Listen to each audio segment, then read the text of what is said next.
Hey there, I'm Alex Bertay, teacher and mentor here at the Heights School, and today I'm going to talk about how to improve something that most, if not all, boys struggle with: study habits.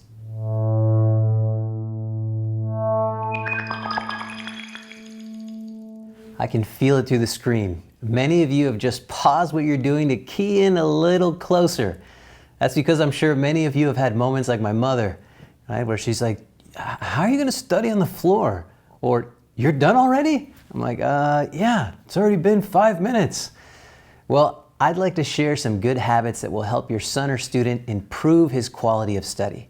So in this episode, we'll discuss how to make sure your son or student is in the right condition to study, how to optimize his study space, how he can utilize stress to his advantage, and how to use his time efficiently when studying. First, before he can begin to work, it's crucial to make sure that your son or student is in the proper condition to study. His plan should be to study before engaging in mind-numbing forms of entertainment. He should be getting enough sleep, for which boys, school-age boys, teenage boys should be somewhere between 9 to 10 hours a night. He should be getting regular, healthy meals. He should be exercising daily. Boys have lots of energy, gotta get it out. And it's just good for their minds, it's good for their bodies, right? These are the ideal conditions.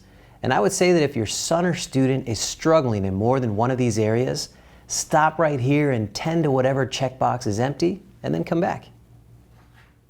Now, knowing that your son or student is in the proper condition to begin studying, let's make sure that his work environment is in order. Make sure that he has all of his necessary materials when he studies: books, pens, paper, handouts, notes, etc. It's like a book I read to my son the other day. There's a line where it says, "The right tools for the right job." It's also important that he works in a distraction-free environment. Can't stress this enough.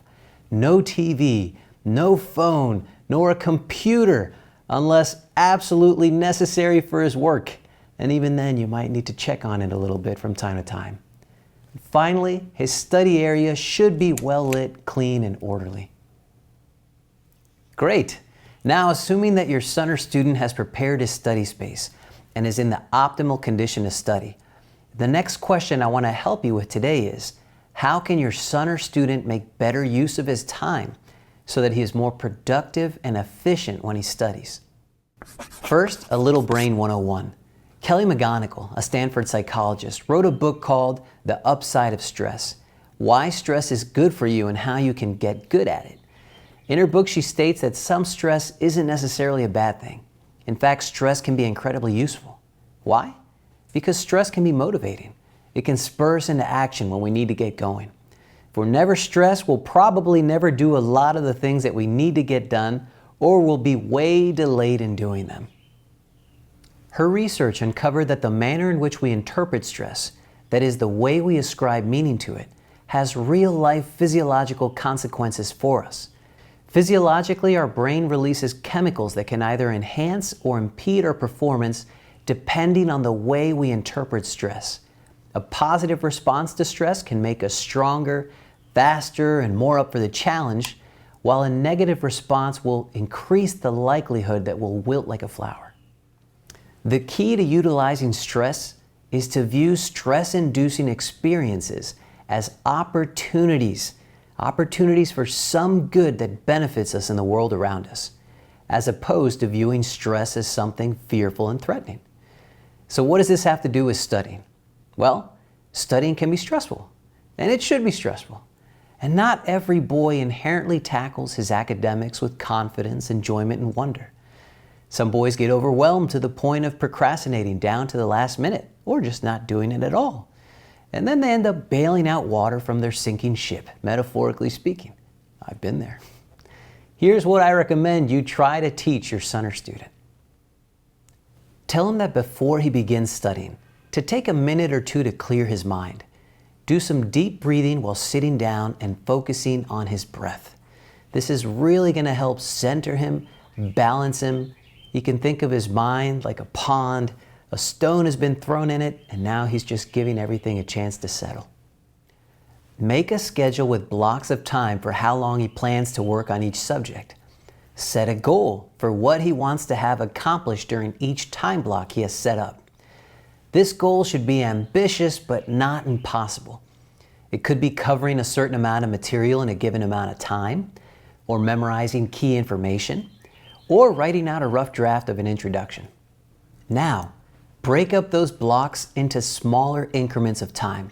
For example, 15 minutes here, 30 minutes there, 10 minutes there. Assign a very specific task to accomplish within each of those smaller increments. This makes the larger blocks more manageable. Ideally, your son or student should be striving to work for 1 hour in a purposeful, intense, focused, and uninterrupted way. Lastly, and this is where McGonigal's research comes into play, tie these goals to something meaningful. Help your son or student see stress as an opportunity. For example, he might see what he's doing as an opportunity to improve his ability to concentrate, or to grow in fortitude, to push his limits, to get closer to his dream of going to a top school. Mentors, this is where you come in.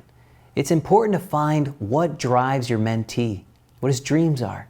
Once you know that, you can help him to discover a positive perspective on stress. Well, that's it for this episode of Mentor's Compass. Thanks for tuning in, and if you find this video helpful, please do subscribe to our channel or sign up to our newsletter at heightsforum.org.